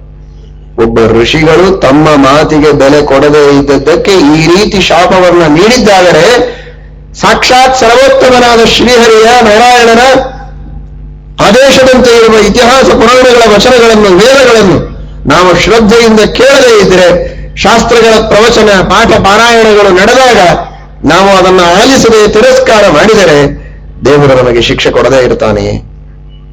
ಆಲೋಚನೆ ಮಾಡಿ. ಶಾಸ್ತ್ರಗಳ ಬಗ್ಗೆ ಎಂದೆಂದಿಗೂ ತಿರಸ್ಕಾರವನ್ನು ಮಾಡಬಾರದು, ಶ್ರದ್ಧೆಯನ್ನು ಇಟ್ಟುಕೊಳ್ಳಬೇಕು ಅನ್ನುವ ಒಂದು ಸಾರ್ವಕಾಲಿಕ ಸಂದೇಶವನ್ನು ಮೈತ್ರೇಯರು ಈ ಮೂಲಕವಾಗಿ ನಮಗೆ ತಿಳಿಸ್ತಾ ಇದ್ದಾರೆ. ಯತ್ರ ಭೀಮೋ ಗದಾಘಾತೈಹಿ ತಮೋರುಂ ಭೇತ್ಸ್ಯತೆ ಬಲಿ. ಮಹಾಯುದ್ಧವಾಗತ್ತೆ, ಎಲ್ಲರೂ ಸಾಯ್ತಾರೆ, ನಿನ್ನ ತೊಡೆಯನ್ನು ಕೂಡ ಒಡೆದು ಭೀಮಸೇನ ದೇವರು ಆ ಯುದ್ಧದಲ್ಲಿ ನಿನ್ನನ್ನು ಸಂಹಾರ ಮಾಡುತ್ತಾರೆ ಎಂಬುದಾಗಿ ಮೈತ್ರೇಯರು ದುರ್ಯೋಧನನಿಗೆ ತಿಳಿಸಿಕೊಟ್ಟಿದ್ದಾರೆ.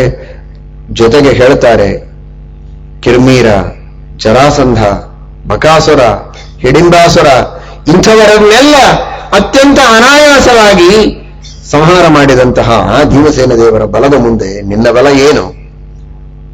ನೋಡಿ, ಮತ್ತೆ ವಿದುರ ಏನು ಹೇಳಿದ, ಮೈತ್ರೇಯರು ಏನು ಹೇಳ್ತಾ ಇದ್ದಾರೆ, ಎರಡನ್ನೂ ಗಮನಿಸಿ. ವಿದುರನು ಭೀಮಸೇನ ದೇವರ ಬಗ್ಗೆ ಹೇಳಿದ, ಅರ್ಜುನನ ಬಗ್ಗೆಯೂ ಹೇಳಿದ. ಮೈತ್ರೇಯರು ಹೇಳುವಾಗ ವಿಶೇಷವಾಗಿ ಭೀಮಸೇನ ದೇವರು ಮಾಡಿದ ಪರಾಕ್ರಮದ ಕಥೆಗಳನ್ನೇ ಹೇಳ್ತಾರೆ. ಹಿಡಿಂಬಾಸುರ, ಕಿರ್ಮೀರ, ಬಕಾಸುರ, ಜರಾಸಂಧ ಇವರೆಲ್ಲರನ್ನು ಸಂಹಾರ ಮಾಡಿದಂತಹ ಈ ಭೀಮಸೇನ ದೇವರು ಯಾವ ಪಕ್ಷದಲ್ಲಿದ್ದಾರೆ, ಅಂತಹ ಆ ಪಾಂಡವರ ಜೊತೆಗೆ ನೀನು ಯುದ್ಧವಾಡಿ ಗೆಲ್ಲುವ ಆಶೆಯಲ್ಲಿದೆ ನಿನಗೆ. ಎಂದೆಂದಿಗೂ ಆ ಆಲೋಚನೆಯನ್ನು ಮಾಡಬೇಡ, ಅವರ ಜೊತೆಗೆ ಸಂಧಾನವನ್ನು ಮಾಡಿಕೊ ಅಂತ ಬೇಕಾದಷ್ಟು ಹೇಳುತ್ತಾರೆ. ಕಿರ್ಮೀರ ಎಂತಹ ಮಹಾಪರಾಕ್ರಮಿ, ಬಕಾಸುರನ ಸಹೋದರ ಅವನು.